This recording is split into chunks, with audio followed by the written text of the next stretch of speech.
Welcome to the Financial Freedom Secrets Show. This is your host, Jackson Milan, the Wealth Mentor, helping business owners create financial freedom faster by mastering the language of money. Want to see how well you're tracking towards financial freedom? Complete our 40-point financial performance scorecard at wealthhealthcheck.com.au. That's wealthhealthcheck.com.au. The average score for most business owners is 18 out of 40. So complete the scorecard now and see how well you're tracking towards financial freedom. G'day guys, Jackson Milan, the Wealth Mentor here, and we are here for another episode of the Financial Freedom Secrets Show. Now, I'm here with a very special guest. It's here to talk about a really important topic that I feel is pretty taboo and most people don't talk about. I feel that we often wear a badge of honor of being able to endure and persevere and get through tough situations as business owners. And I see so many people who are burning the candle at both ends. And I've had many personal experiences where I've seen individuals get themselves to a point of complete and utter burnout, and in some cases to a point of no return. Now, I think it's incredibly important for us to be able to have this conversation to ensure we set ourselves up for the marathon and not running it at sprint pace. So I'm joined by Sally McGrath, who is from Health That Heals, and she's going to be sharing her genius all around burnout and these sustainable strategies to allow us to grow and scale our business and our wealth whilst enjoying the journey. So Sally, thanks for joining us. How you doing? Hi, thanks, Jackson. Yeah, great to be here. As you know, I love sharing the information on burnout and specifically prevention. In some cases, sadly, treatment. But rest assured, there is life beyond burnout. I've done it not once, but 3 times, and I finally got the memo the 3rd time. So life does go on, and in many ways, Jackson, it's even better. So, yeah. That's super reassuring. So I'm super excited to kind of unpack that. So, Sally, tell us a little bit about your journey and kind of what got you into being an expert in this space. Sure. Well, it's funny, isn't it? Someone asked me that recently and I thought, yeah, well, you don't actually grow up thinking I'm going to be a burnout coach, do you? I guess my experience has been burning out, as I mentioned just before, 3 times. First and second time, I pretty much band-aided it. First time, I pretty much ignored it. Second time, I thought I'll go and pop myself in a beautiful retreat and just distance from the world for a while. That was amazing, great experience, but it didn't really fix anything. And the third time, as I say, your body speaks volumes. My body literally shut me down, Jackson. So I really had to stop. I actually had to take time out. Didn't work for a period of time. So, and that's essentially where this whole, where my whole practice now has come from. I thought, well, if I've been through this, I'm sure there's other people that have, especially those in the self-employed world, as you know, that's fraught with lots of responsibilities, lots of challenges, and it certainly is a roller coaster ride, both good, challenging, and also amazing, but definitely can lead into that burnout space. So being a burnout expert and coach, I really do encourage and live by what I share with clients. And that is definitely around, just really learning to pull back. As I say, I'm not perfect. I'm a work in progress. So, but I guess my work keeps me very, very accountable to what I'm sharing with others. So if I do tend to slip, I'm like, oh, what would you say to a client and bring it back? Exactly. I think that's leading by example. And look, I think we're all on this journey. The hard part of this is this. I've seen so many people talk about burnout and feeling these symptoms of burnout and feeling run down, but it can sometimes be hard to define. And the symptoms of burnout can manifest themselves differently in different people, I suspect. So in your experience, Sally, how does burnout manifest itself? What are the kind of telltale signs that you were either burnt out or on the road to burnout? Yeah, it's interesting and a very good question. One of the overarching themes to burnout is that people tend to normalise the signs and symptoms that I'll go through. So fatigue, look, there are days where we don't have, or I should say nights where we don't have a great sleep and you wake up fatigued. But when that's happening day in, day out, week in, week out, month in, month out, and you're just not getting restful sleep and you're literally dragging yourself out of bed, there's something fundamentally wrong there. So I think definitely sleep is one of the key elements that, something's not quite right. The next one is you tend to get very short-tempered as a consequence of poor sleep. You will start having conflicts in relationships, whether that be at the office, at home, even on the sporting field, in the gym. You start disconnecting. Having conversations is really just takes too much energy, so you couldn't be bothered. And when you do tend to have very little patience and take the time to really nurture relationships, friendships, and even business relationships I've seen disintegrate through burnout experiences.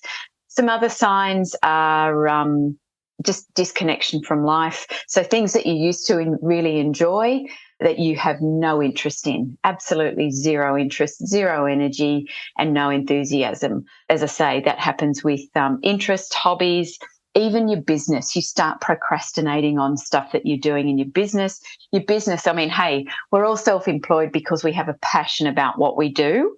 And I think once you see things there start to disintegrate and your interest in the business is really waning, that's a bit of a wake-up call as well. So there's a couple of signs that I see time and time again, particularly in business owners, Jackson. Yes. It's interesting. As soon as you say this, I can see and spot signs where I've felt like this in the past, our clients, even colleagues and friends of mine.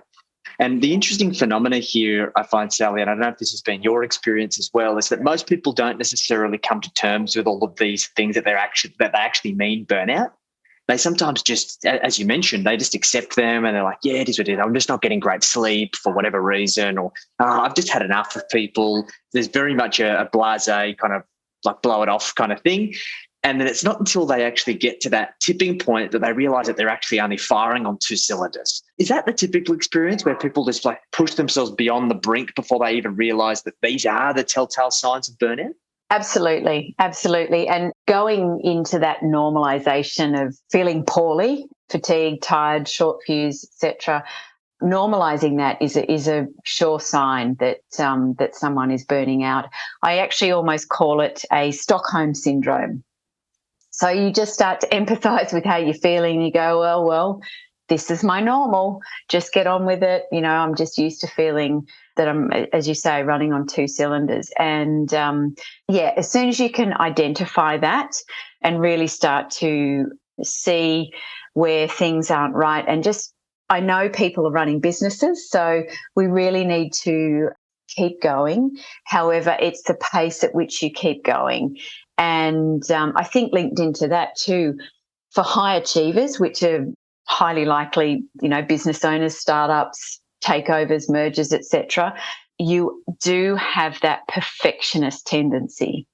We are generally people that like to drive, we like to be in control. We have high expectations of ourselves because we're high achievers, ambitious. We therefore can have high expectations of others. And that's where that link to perfectionism comes in. If it's not managed, it can be quite detrimental. So detrimental to ourselves, business partners, staff, you know, business people that you have partnerships, alliances with in business, anyone that you're connecting with, because you start then to have that excessive expectation of others, and that's where things can really start to degrade. Yeah, it's a slippery slope, and I think it's coupled with this societal pressure, particularly in the entrepreneurial community, of like this hustle movement, right? Like I personally believe like Gary Vee is one of the worst things to happen to entrepreneurship in like the modern day. And because I know his heart's in the right place, but the vast majority of people cannot work at the pace that he does, like 16-hour days in your business, 7 days a week, and then going to garage sales to try and flip stuff on the weekend is not what most people would define as a sustainable journey and a sustainable career, right? And I think people set these unfair and unreasonable expectations of themselves of what good work ethic should look like. So this kind of leads us into regulation. Like, let's assume that we've spotted these signs. And I'm sure there's people listening or watching this right now that go, oh, shit, like that sounds like me. How do we start dealing with it? How do we start regulating it? How do we start bringing ourselves back off the edge and getting ourselves back into a healthy, sustainable habit? Yeah, I really like this approach because, as I said, you know, we're running businesses. We can't just take, 3 months off and go and sit on an island and work it all out. it'd be nice, and maybe you can do that at the end. But yeah, we need to find sustainable ways to go forward. So one of the first strategies that I take clients through is just breaking it down. Okay, so what's causing all this? And I generally get people to write rather than type. I get people to write it down. So just sit down, write it out. What's going on? Talk to me about a day in the life of, I'm going to use you as an example, Jackson. I know you're not burnt out, but which is awesome. But I know from previous conversations you've been down that road. So essentially just jotting down what's in your head, what's causing stress, pressure, loss of sleep, lack of sleep, those things that keep you awake at night, niggle. So essentially just writing it down, and it doesn't need to make sense. Once again, tapping into that, we don't have to be perfect, just brain dump, essentially, as I call it. So committing those things to paper, and that's why I say it's quite a cathartic exercise to actually write. Doesn't need to make sense. For some of us, it probably won't because you can't even read it. We don't handwrite much anymore, but it's just such a cathartic experience. And then what I do is get people to chat that through. That could be someone external, it could be a friend, it could be a business colleague. It's important too, when you do that you do that in a judgment-free space. We are high achievers being self-employed, so we do tend to be pretty hard on ourselves and others, as I've shared previously in relation to perfectionism. So it's really, really important that the receiver listens. They don't necessarily speak. They listen. The download in both verbal and in writing is a critical step, because then you find you can start to unpack the behaviours that are causing these habits that are often, Jackson, ingrained over months and years. Often it's conditioning, behaviours that we've seen as kids and throughout our lives from other role models. It resonates a lot with me. It's interesting.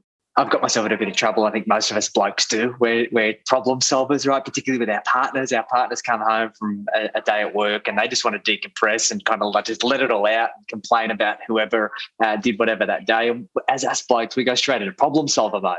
We're like, oh, babe, yeah, this is what you need to do. And next time do this. And they're like, no, I don't want advice. Just listen to me. And I think it is really important that we lend that open ear and don't necessarily have to try and rebuttal or repackage it in any way. But what's interesting, a lot of my habits of burnout have been learnt behaviour, particularly my old man. My old man was very much a work until he was almost about to drop, and then basically spend time recovering for sometimes months. And that was very much my pattern of you work yourself almost half to death, and then you have a burnout episode and you decompress and you build yourself back up, and then you just dive straight back into it again. Yeah. It's just not a sustainable way to do things. It's so erratic. And you also lose so much momentum, right? Absolutely. Because it's so hard to get back up on that horse once you've had a significant amount of time out from it. Was that your experience after your breaks when you'd gone through those episodes yourself? Absolutely. Interesting you say that, because I've literally spent close to the last 8 years rebuilding. Yes. It was my downfall, as I call it, was pretty savage. As I said, I didn't work for quite a period of time. And as you know, in the wealth space, Jackson, you take time out, then it's going to have an impact. Yes. So definitely those learned behaviours, mine was similar. My parents, very successful, but again, work themselves, work hard, save your money, that kind of work ethic. And then you hear of, people having ill health later in life. So it's like, well, why have I worked so hard? Now I can't even enjoy it. So another one of my philosophies too is, and I think we've seen this over the last few years, we as humans need purpose. And it doesn't matter what age we are, whether we're 15 or 95, we need purpose. And in my mind, there doesn't need to be a retirement age. I really believe that from, I'm no financial advisor, please, I'm not saying that, Jackson, but from a health, stress management, burnout prevention, as I like to call it, a work and life synergy, which is what I get my clients to, is all about finding those sustainable ways that you can have longevity, enjoy work, seek purpose, Gone are the days where we go, oh, I don't want to go to work today. Work has become such an integral part of enjoyment in life that I just think, you need to find that thing that lights you up and make it sustainable. There's nothing wrong with taking days off during the week. Okay, if you want to work the weekend, then you choose to. You have hectic periods, you plan for them. And then when you've got the downtime, you take it. You do what you need to do to keep things ticking in the business, but then you give yourself that benefit of taking time out. Interestingly, the reason we all seek self-employment, in my mind, is for freedom, freedom of time, freedom financially, and then we all end up burnt out because we're chasing the dollar, and chasing this amazing life that we're going to have at the age of 65 yes, I really believe in that sustainable work and life synergy. Yes, you hit the nail on the head. This is very much my philosophy. Funnily enough, my first book was called Enjoy the Journey. And it was very similar. My old man passed away at 66 from pancreatic cancer. And the idea was that he'd worked his entire life to try and enjoy his kind of golden years. And he basically didn't have any time to enjoy and reap the fruits of his labor. And very much that was a lesson for me to live for today and plan for tomorrow. There's so many people out there that we meet with them to talk about their wealth plans, and they're like, hey, I want to squirrel away every last red cent and I want to retire in 10 years and then I never want to do anything. And it's not the reality for most people. Like, sure, if you hate your job and it causes you misery, sure, you can't wait to hang that up. But if you're passionate about what you do, sure, you want to be in a position where you don't have the financial need to have to work for money, but you're doing it because you enjoy it. And I have no intention to retire. I will continue to do this in some way, shape, or form until I'm no longer of this earth. And that's a really powerful position to be in, because it changes the goalposts, right? And it changes the way that you play the game entirely. Yeah, definitely. Well, look, that's certainly my philosophy.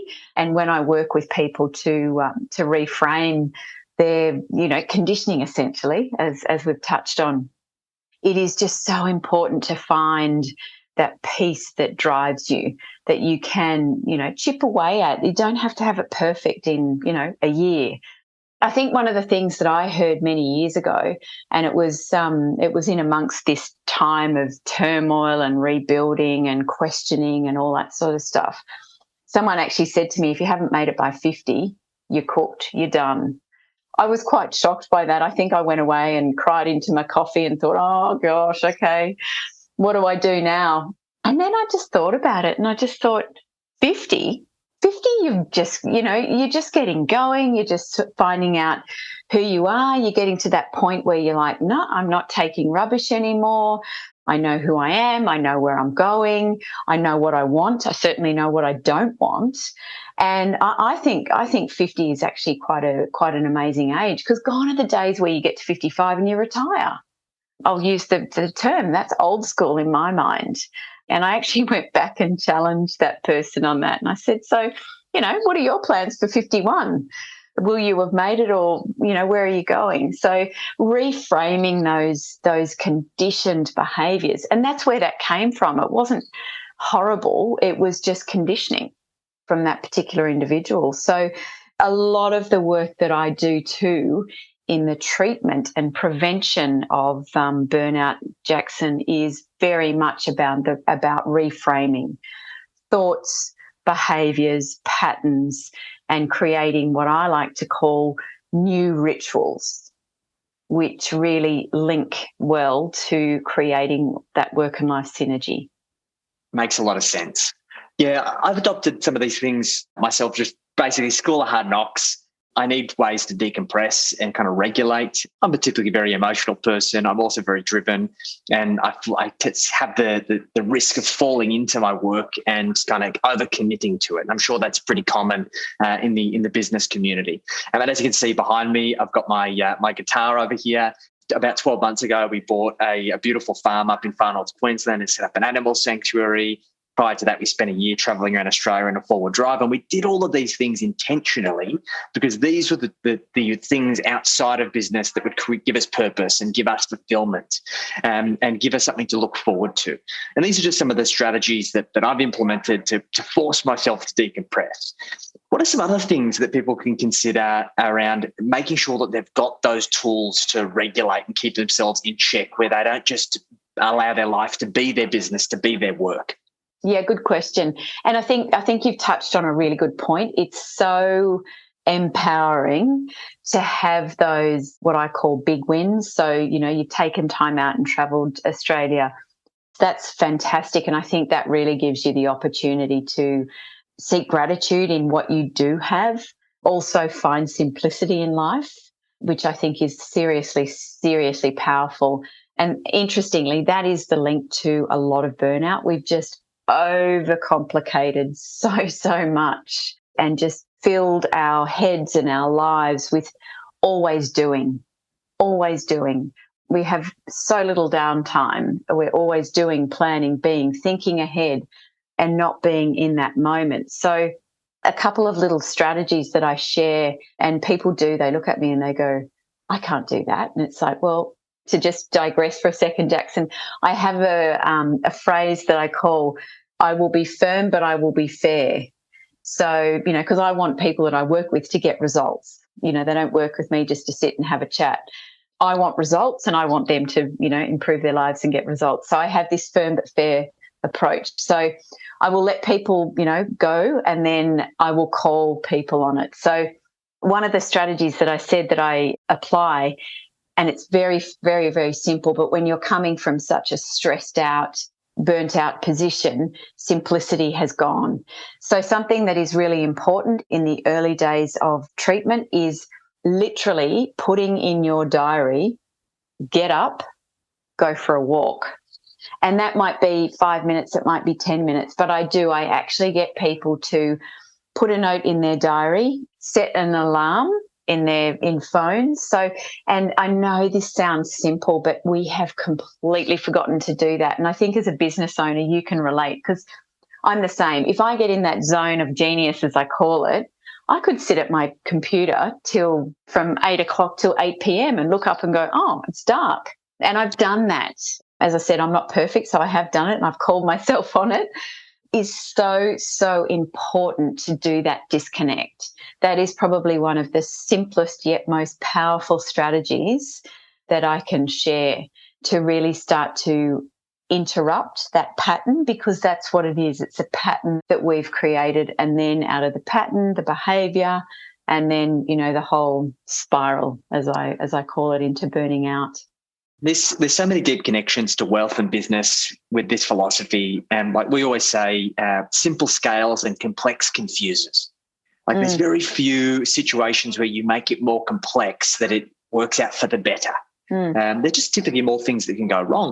It was interesting. I heard a quote. I don't know who said it, but it was something like, the killer of dreams is the burden of responsibility. Yeah, I love it. we overburden ourselves with all of these responsibilities, and they're often superficial responsibilities that are typically self-imposed and ego-driven, and they have no deep-rooted purpose or give us any fulfillment other than these just very, very superficial things. And I know myself, through simplifying and kind of being on the land and in the morning getting up and going outside and being able to feel the sun on my face and spend time with the animals, this fills the cup.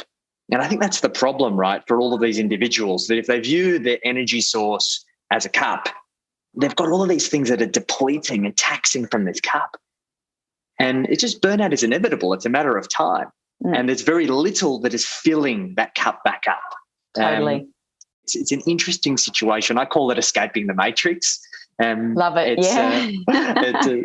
Sometimes I can't remember from the movie whether it's the blue pill or the red pill that gets you out of the matrix, but take the one that gets you out, please. Absolutely.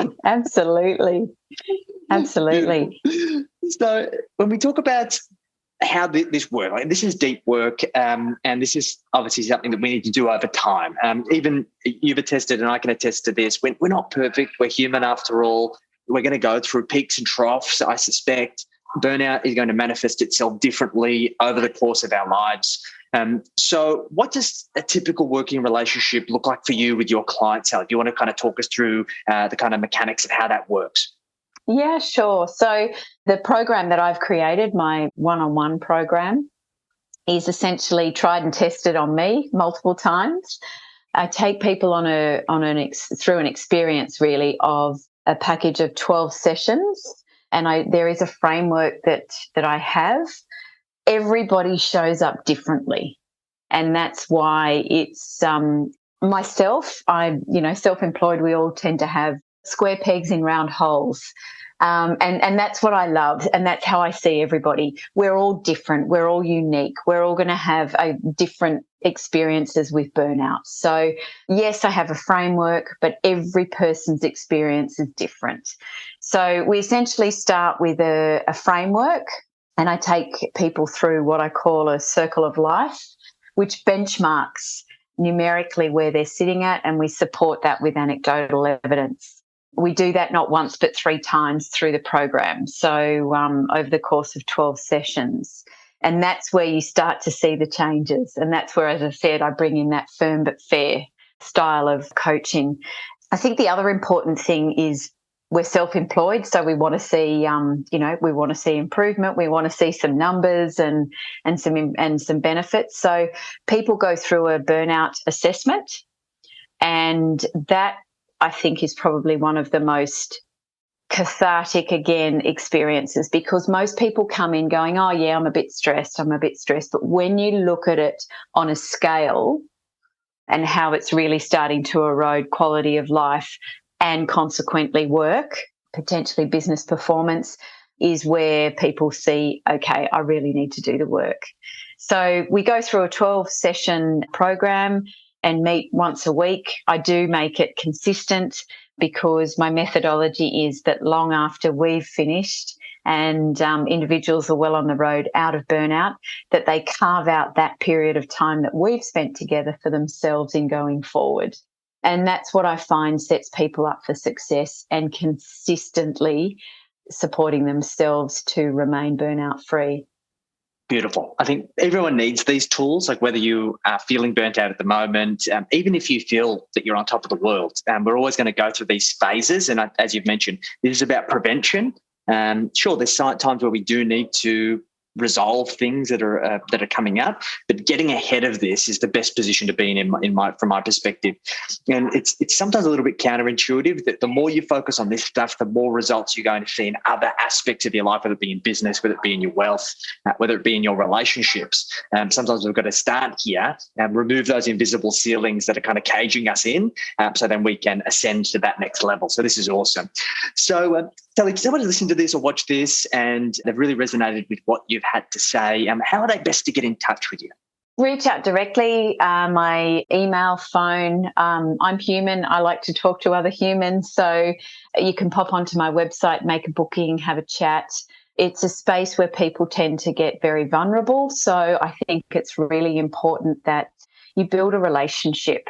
It's important for people to feel comfortable, confident, and safe in a space when they're going to be speaking about some quite private information.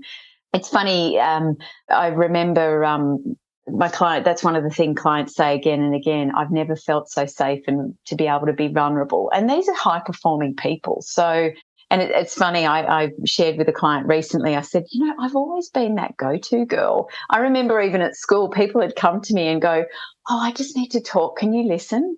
And or they'd say, oh, I'll tell you something, don't tell anyone. And I would be that vault.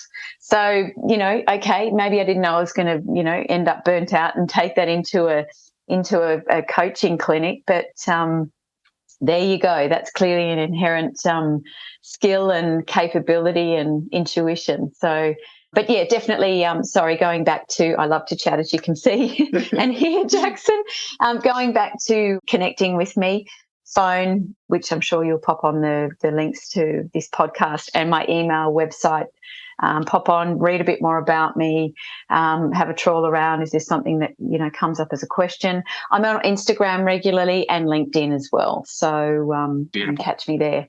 We'll include all the links in the show notes. And I think, guys, if you're listening to this, you may need some help yourself. You might have other people that surround you, whether it be in your professional or personal network, who might need this level of support. And I also think it's very important for us as business leaders to extend this support to our team. They carry this burden too, and we often set very high and in some cases unrealistic expectations of them, and providing them with this support helps them regulate and sets them up for success as well. So I see so many applications for this in the business world. So I really appreciate you sharing your genius.